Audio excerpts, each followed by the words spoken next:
오늘 말씀은 요나 4장입니다. 어찌 아끼지 않겠느냐라는 주제로 말씀을 전하겠습니다.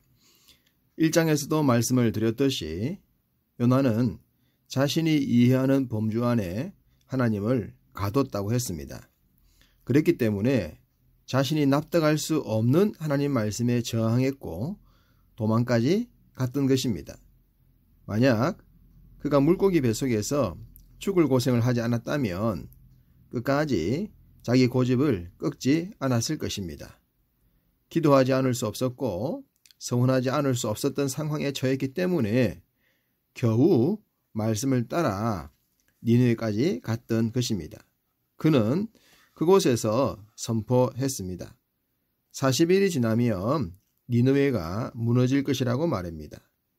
이때 그가 어떤 자세로 선포를 했을까요? 요즘 사람들이 하는 말로 영혼 없는 멘트였지 않을까 싶습니다. 니느웨를 살리고 싶은 간절함도 없었던 것 같고 니느웨가 회개했으면 좋겠다는 애절함도 없었던 것 같습니다. 그냥 전하라고 한 메시지를 감정 없이 전한 것이 아닐까 싶습니다. 완전히 나와 무관한 사람을 대하듯 말입니다. 그런데 놀랍게도 그런 요나의 메시지에 니느웨는 발칵 뒤집어집니다.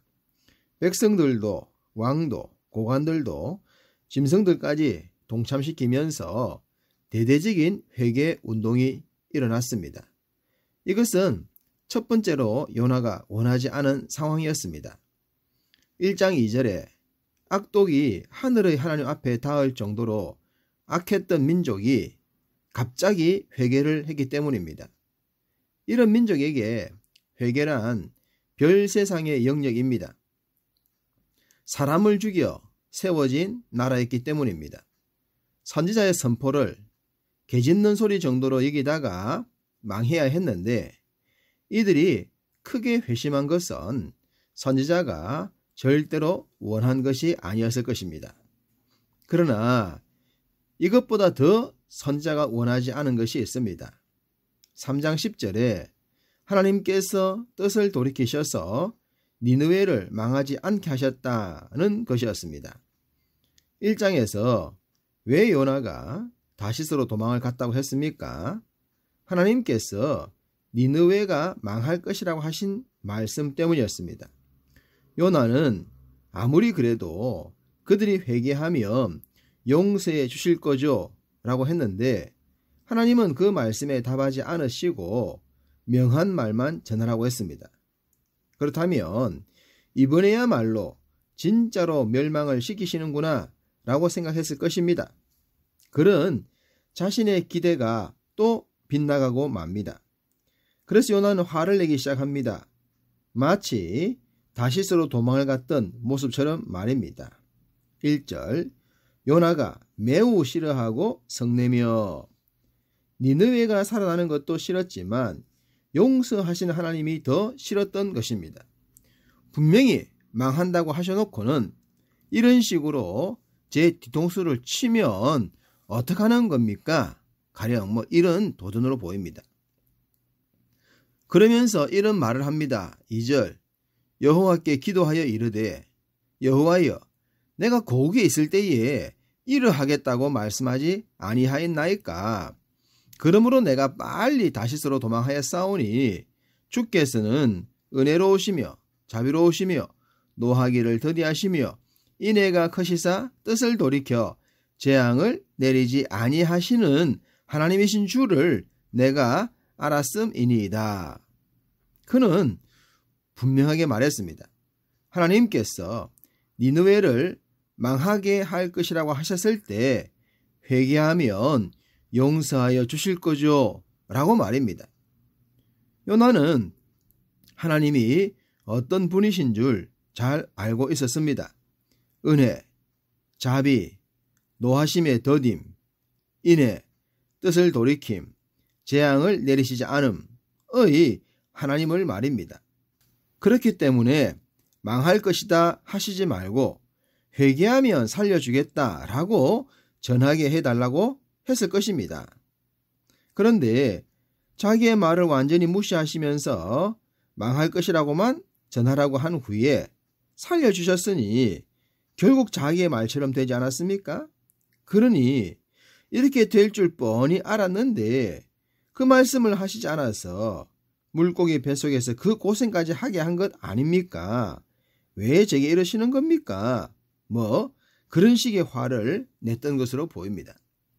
그렇다면 여기서 한 가지를 생각해 봅시다. 요나가 알고 있는 하나님, 요나가 이해했던 하나님이 전부 옳을까요? 2절에서 요나가 말했던 하나님이 하나님의 전부라고 해도 될까요? 만약 요나의 말이 전부 맞다면 하나님에게서 하나가 없어져야 합니다. 무엇일까요? 심판과 멸망입니다. 어떤 죄인과 불신자라도 회개를 하면 살려주셔야 합니다.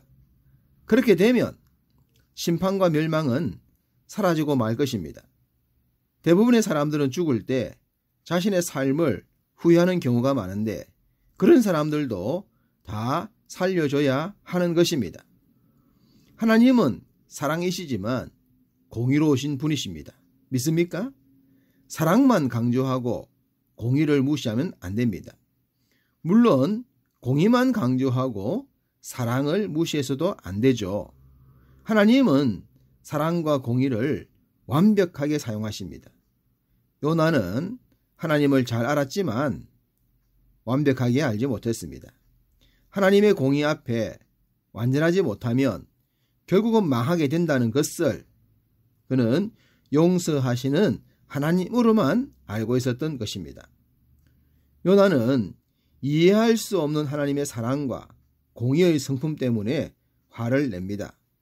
그래서 3절에 이제 내 생명을 거두어 가소서 사는 것보다 죽는 것이 내게 더 좋습니다 라는 말까지 하면서 말입니다. 마치 로뎀 나무 아래 누웠던 엘리야의 모습을 보는 것 같습니다. 심지어 9절 후반부에는 박능골로 인해 내가 성내어 죽기까지 할지라도 옳습니다 라고까지 합니다. 하나님은 그렇게 화를 내는 요나를 향해 말씀하십니다. 9절 내가 이 박능골로 말미암아 성내는 것이 어찌 옳으냐. 만약 요나 자신이 심은 박능골이었다 하더라도 그것이 죽는 것에 그렇게 화를 낼 이유는 없습니다. 그런데 그냥 난 박능골에 이런 화를 낸다는 것이 납득할 수 있겠습니까?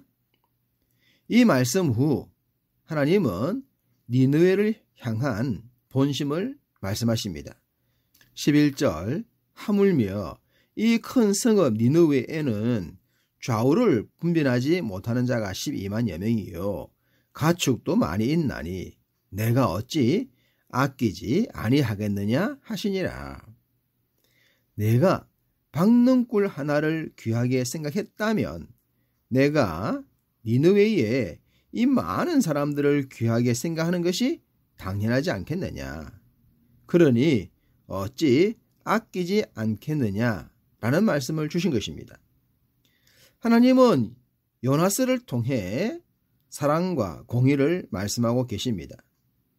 요나는 하나님의 사랑과 공의를 자기 식대로 해석했기 때문에 불순종했고 화를 내기도 했습니다. 그러나 생각해 보십시오. 결국 니느웨가 어떻게 됩니까? 나훔 선지자의 메시지 후 망하지 않습니까? 지금 사랑의 메시지에 잠깐 살게 되지만 결국엔 공의의 메시지 앞에 망하게 됩니다. 만약 요나가 거기까지 생각했다면 그렇게까지 화를 내지 않았을 것입니다. 사실 우리들의 관점에서 어떤 사람은 절대로 용서받지 말아야 해 라고 할 수도 있습니다. 그러나 그 생각이 하나님의 주권에 도전이 되어서는 안 됩니다. 따지고 보면 우리들도 용서받은 존재이기 때문입니다.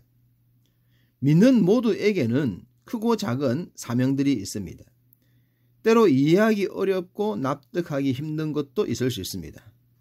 그런 때 우리들의 강한 자아를 내려놓고 말씀 앞에 새로워졌으면 좋겠습니다. 그래서 세상을 향한 하나님의 뜻을 신실하게 준행하는 자가 되었으면 좋겠습니다. 오늘 하루도 우리 삶의 모든 순간이 하나님의 사랑과 공의로 실천되어지시기를 주님의 이름으로 축복합니다.